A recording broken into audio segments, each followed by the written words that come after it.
صباح الخير مشاهدينا، وعيدكم مبارك وكل عام وانتم بخير. انا موجود حاليا في البنك التجاري الكويتي الفرع الرئيسي علشان بنقل لكم تفاصيل صرف العيديه. راح تعرفون اكثر على مراحل صرف العيديه من خلال هذا التقرير.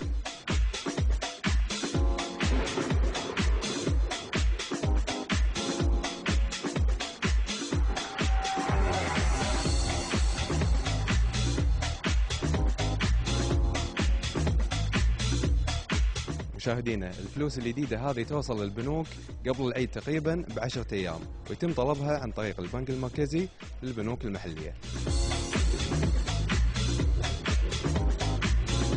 معنا الحين مشاهدينا الأستاذ نبيل العماري، مسؤول عمليات في البنك التجاري. رحب فيك. يا مرحبا بك، الله يسلمك حبيبي.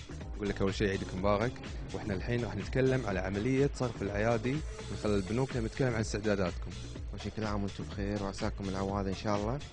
أما بالنسبة لعمليات البنوك والسحب، هو طبعا إحنا نستعد قبل فترة بحدود 10 أيام و 15 يوم، نسحب المبالغ هذه من البنك المركزي، ومن ثم نقوم بتوزيعها على الفروع حتى يتسنى لهم في فترة معينة توزيع الأيادي على الأفراد، على العملاء البنك التجاري.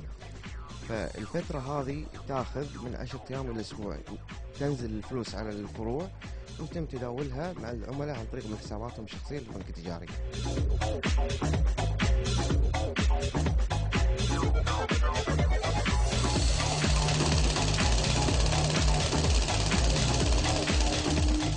حاليا بالوقت الراهن صار 20 والعشرة وال5 والدينار، قل الطلب وايد على بربع وبنص، لأن تعرف اليهال الحين ما ياخذون ربع ونص، دنانير وانت صاعد.